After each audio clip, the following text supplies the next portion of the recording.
Good evening, all delegates, and those who have recently joined for the live session on scope of Ayurveda in US. Uh, we are glad to have with us Vaidya Meenakshi Gupta ma'am. She is MD Ayurveda Gold Medalist from National Institute of Ayurveda, Jaipur. She is a trainer and an international repute teacher. Ma'am, as I told you earlier, she is a gold medalist and a highly accomplished Ayurveda and Panchakarma detox specialist practicing in US since last more than 20 years. She is a prolific speaker, educator, and leader in the field of Ayurveda. She has been the recipient of various awards. She has been awarded Charaka Award by Association of Ayurveda Professionals of North America for her work in the field of Ayurveda. And she was nominated in the top 15 women of the year by Top Peak Media for 2019. With around 23 years of Ayurveda clinical practice, she is one of the few holistic practitioners who leads the effort of real integration and focuses on client centric wholesome care. Uh, we are very thankful to you, ma'am, for giving your valuable time for the Nirog Talk, Nirog Live sessions. I request you to please go on with your presentation and your lecture on scope of Ayurveda in US. Over to you, ma'am.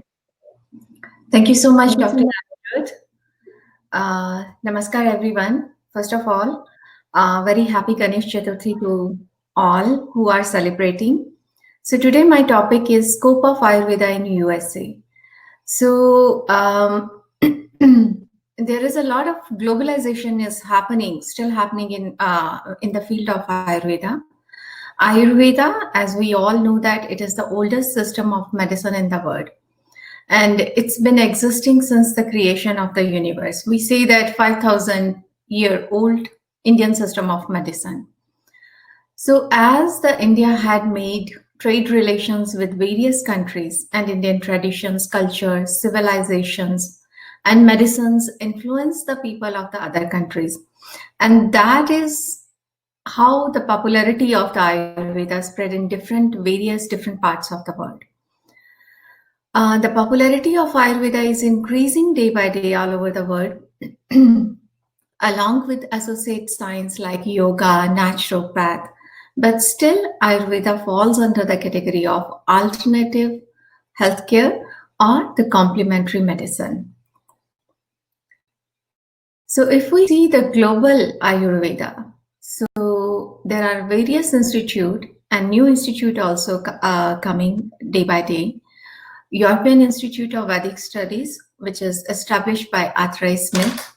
Then the Ayurvedic Company of Great Britain, it is in Thames Valley University. And the Ayurvedic University of Europe. Then there is one university in Israel also, Germany, Netherlands, Japan, Sri Lankan system of Ayurveda, and the Ayurveda centers in Australia, Russia, Africa, Ireland, Italy. So in that way, you can see that majority of the continents have one or the other countries where Ayurveda is present, flourishing. So Maharishi Ayurveda in 1950, they started globally talking about Ayurveda. They established Ayurveda schools in various parts of the world. Then in United States, we see that Dr. David Frawley, he has established American Institute of Vedic Studies, California College of Ayurveda, which is also one of the oldest college by Dr. Mark Halpern. Then Ayurvedic Institute in New Mexico, Southern California University of Health Science, which is now actually offering the bachelor degree as well. Kerala Ayurveda, Bastia University, Maharishi Ayurveda, Iowa, and the European Academy of Ayurveda, which is 20 years of Ayurvedic education in Germany. They have been establishing from past 20 years. So when we talk about globalization and the scope of the practice, so National Institute of Complementary and Alternative Medicine in United States, they have recognized Ayurveda as a system of complementary and alternative medicine. So as per the survey 2007 National Health Interview Survey, which included a comprehensive survey on the use of 200,000 in their service, it came out that US adults had used Ayurveda in the previous years. And this is the old data. As per the new data, it is more than 500,000 US adults has used Ayurveda. A preliminary clinical trial in 2011, funded in part by NCAM, found that conventional and Ayurvedic treatments for rheumatoid arthritis had similar effectiveness. And the conventional drug tested was methotrexate, and the Ayurvedic treatment including 40 herbal compounds. And the link for that I have added in that slide. But there are, when we talk about the globalization and scope of practice, there are many legal aspects of practicing Ayurveda in various continents of the world. Since my practice is in United States, I will touch base mainly on the United States, but I will do in other part of the continents as well. So Ayurveda is not a mainstream of medicine. It falls preventative and promotion of health category only. There are different state laws. We have 50 states here in United States, and every state has different law. So if I am licensed to practice under other license as an Ayurveda practitioner in one state, that does not give me the right to go and practice in another state. Then there are Health Freedom Act states. I will talk about that also. And Ayurvedic medicine practice is, we cannot call it as a medicine also. It is a holistic and integrative practice. Then there is a certain limitations regarding the Panchakarma as well. Teaching Ayurveda, how you can teach safely Ayurveda. And there are various Ayurveda organizations as well. And when we say that you, if somebody wants to come and practice Ayurveda in United States, you definitely might need to look into the additional license. Under that, you can practice certain aspects of Ayurveda. So state laws, scope of practice. So Ayurveda is currently unlicensed in the United States. So unlicensed means the practice is not governed by US. Instead, aspects of Ayurveda practices are indirectly regulated by each state. Though it is directly regulated by each state, then also it is still not regulated because it is not a licensed profession. Ayurveda is legal to practice as long as practitioners are following their local state guideline. Legality aspect, if we see that, as you practice Ayurveda in India, you can offer diagnostic testing, various tools of medicine you can use in your practice. Here, it is a big no. We cannot offer the diagnostic testing, no clinical testing also. We cannot ask the client. First of all, we cannot ask the patient as a patient. It is always a client. And we cannot ask them to go and get the clinical testing done or the blood work or the urine work or other diagnostic testing done. Prescription medicines, we cannot alter any prescription medicine and we cannot prescribe any medicine. Because Ayurvedic medicine also falls under the category of Ayurvedic supplements or health supplements. So we cannot call it as a Ayurvedic medicine. Altering any prescription by MD. So MD here in United States means the medical doctor. Though I am MD in Ayurveda, I cannot call myself as a MD because that designation is totally reserved for Western doctors. And if the client has the prescription from the Western doctor, we cannot ask them to alter the prescription or stop the medication, because that means we are practicing without having the license under the scope of practice. So none of the US states currently have Ayurvedic physician as a primary care physicians. Health Freedom Act states, there are 11 states. I have named all those states. These are the states where under that act, under that law, it allows the resident of those states to approach non-licensed healing practitioners with informed consent. So it keeps the Ayurveda practitioner also a little bit in a safe blanket, and as well as it gives the resident to choose the non-licensed healing practitioners where they can go and seek the treatment. Ayurveda medicine practice, what is legal, what is not legal. Assessing physical and mental prakriti, doshas, imbalancing, using Ayurvedic diagnostic tool, which is Trivid Pariksha, Ashvid Pariksha, and Dashvid Pariksha. Those are we can use. Recommendation of appropriate food according to the prakriti, according to the body type or doshas, guna, vikruti, rasa, season, digestive strength, agni bala, and ayu, and proper eating behavior. Those are the legal aspect where you can suggest the client that, okay, this is the type of the food you should incorporate. What is the importance of the seasonal food? Why it is very important to alter the diet as per age also and as per Vikruti also. Recommending appropriate daily routine, Dincharya, seasonal routine, Ritucharya, as well as life cycle routine according to Prakriti Vikruti.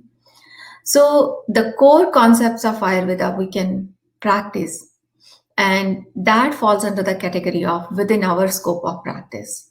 What is not legal? Diagnosis of disease. The term doctor, we cannot call ourselves doctor.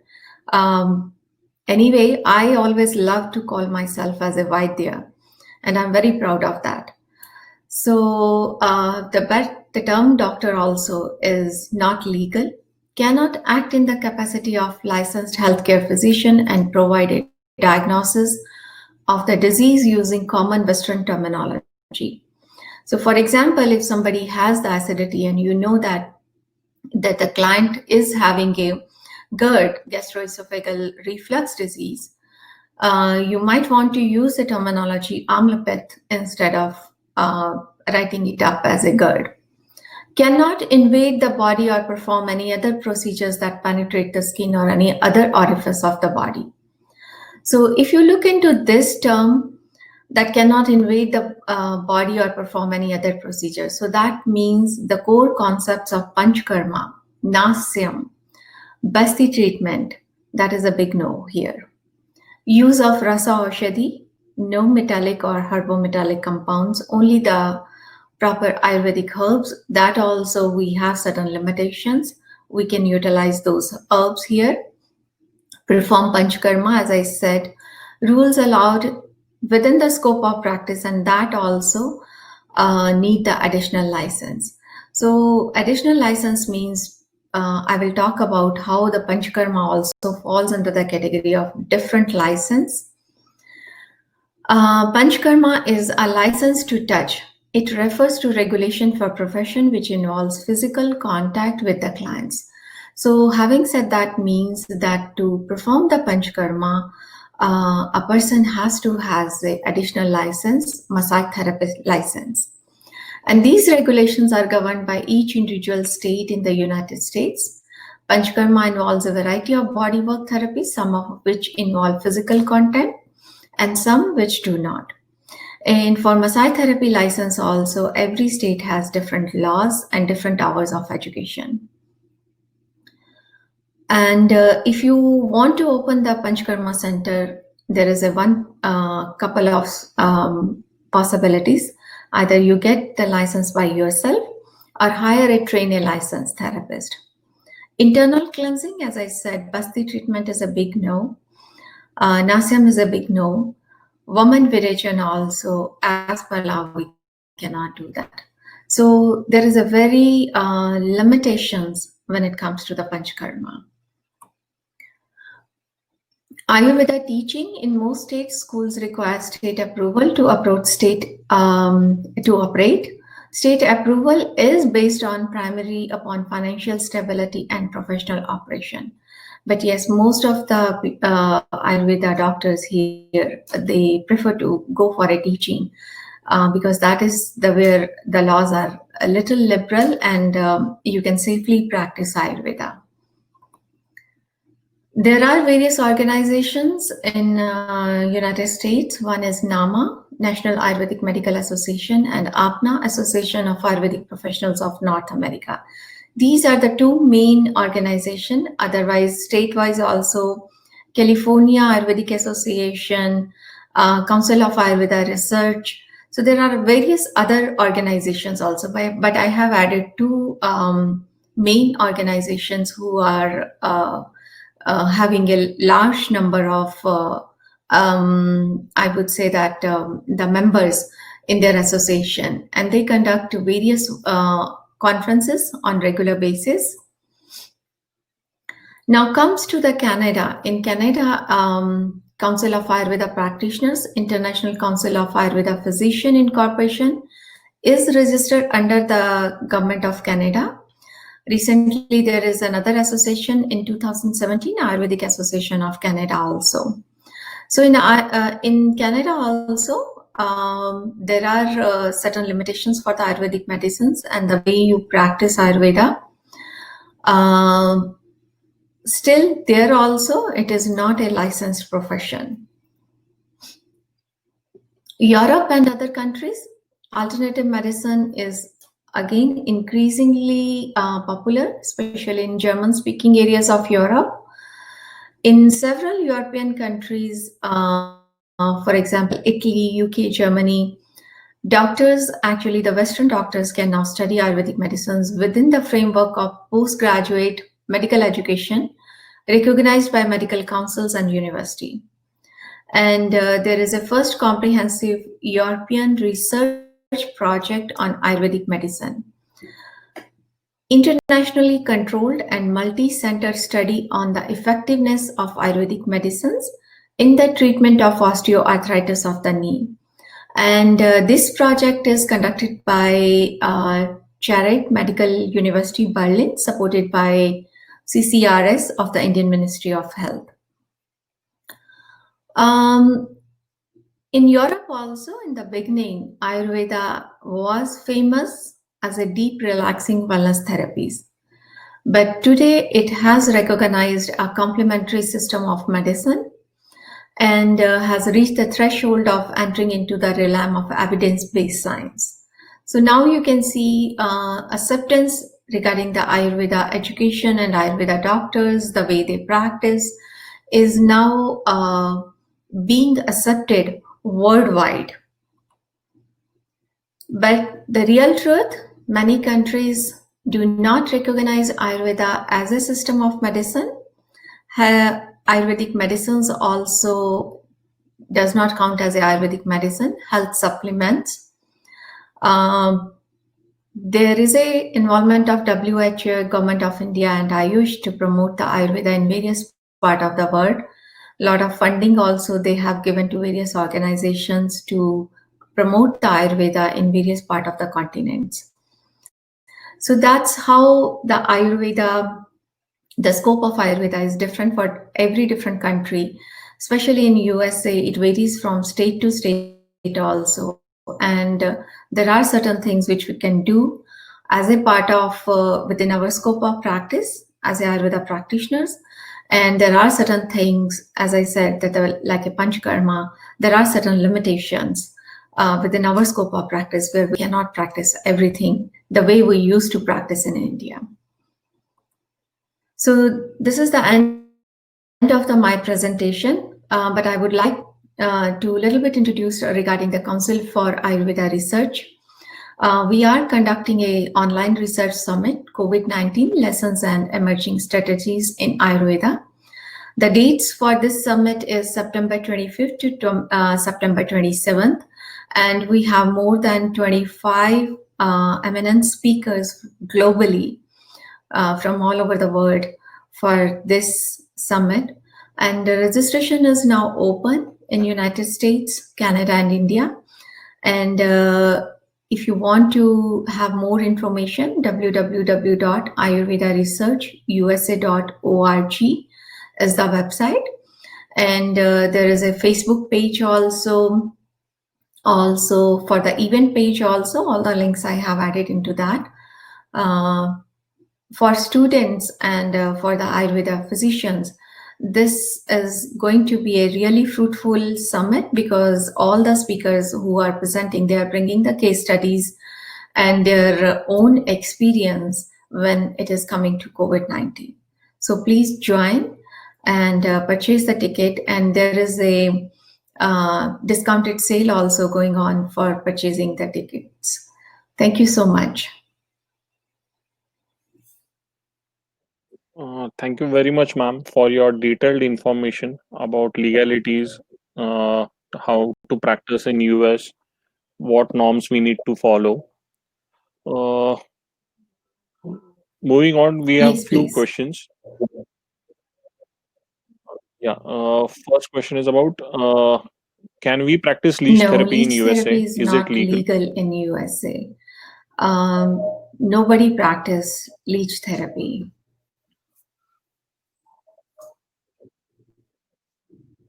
Okay. Thank you, ma'am.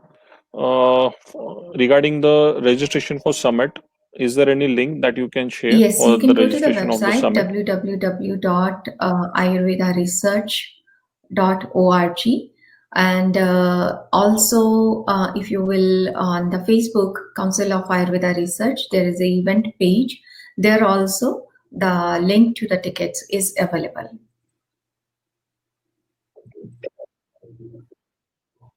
Thank you, ma'am. The next question is about the teaching profession in US. Can you please elaborate more how to approach the universities or what are the opportunities for Ayurveda doctors in India? If they can, how they can join as a teachers So in the as such, university in the in USA? universities, already various Ayurveda doctors are teaching. They have started the courses on various levels. There are mostly, when it comes to the teaching, there are 3 levels in United States. Start from health counselor and goes up to the Ayurveda doctor. If somebody wants to join as a teacher, maybe they should approach directly to the organization and see if there is a requirement for that, first of all. The second is all the schools, if you want to come here and open your own school, then depending upon state to state, because every state has different rules. And under the vocational education, you can apply through the state workforce commission, and then you get the license. To get the license for opening the school, also you have to submit the proper curriculum. And based upon that, once you get the license, then you can start teaching Ayurveda in that state. Thank you, ma'am. Moving ahead to next question. Is it legal for Ayurveda doctors to treat patients from US online? And can they ship medicines from India to US to those patients? And what are the legalities regarding shipping medicine from India to US? So I would say that there is a little bit gray area here. If you are practicing as a Ayurveda doctor from India, and if the client is or the patient is approaching you and you are doing the online, then yes, because you are practicing from India, so it is legal. And it is the patient or the client's responsibility because they are approaching you. And shipping the medicine from India to here, there are certain medicines which I'm sure that the government of India also has banned, like Kusht. It is banned. Even the Chandan, that is also banned from government of India. So those type of medicines definitely can create a legal trouble. And there are certain medicines which government of United States also has banned. So those medicines also just go on the FDA website, and what is within the law you can send, within the law which you should not send. Just go through that if you want to send the medicines to your patients here. Thank you, ma'am. Dr. Preeti is asking a query. Can you suggest some organizations or universities that where Ayurveda doctors from India can apply for teaching? Dr. Preeti, it will be, I would say that, I'll be honest with you, it will be very hard to get, to come to the United States as a teacher solely based upon that you want to teach. The requirement should be there. And also, I don't want to discourage you also. So Bastyr School, Bastyr University, they are conducting the course. Southern California University of Health Sciences, they are, it's our Dr. Anu from Kerala, who is in charge of that, Dr. Anupama. You can approach her. And then Kerala Ayurveda Academy also, they also are highly into the teaching. So look up the organizations, and then you can approach individually to see if there is any requirement. Thank you, ma'am. Moving to next question. Can you please suggest about practice in Gulf countries, about Ayurveda practice in Gulf countries? If you can share your insights. So in Gulf countries, there are different rules as per the country. So which country you want to go? I know in UAE,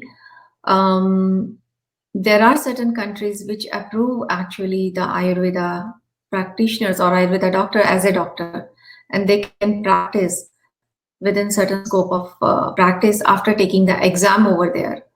So look into that. I think Dubai is the one country where you can take the exams and then you can establish your practice as a Ayurveda physician over there. Okay, thank you, ma'am. Cupping treatment and marma therapies, are these legalized practices in USA? Marma therapy, again, it comes under the massage therapy only. Though as a Ayurveda physician, we know that the importance of that, but to touch any physical contact needs the license to practice that, as I said earlier. So massage therapy license, if you want to do the marma therapy or the Varman therapy, you need to have the massage therapy license. Cupping, also, it is legal to do that. But for that also additional license, additional insurance, as well as additional training you might need to require from United States. Thank you, ma'am. Can you please suggest the website again for registration for the online seminar? I will just text it all to the users who are logged in. Council of Ayurveda Research. The website is www.councilofayurvedaresearch.org.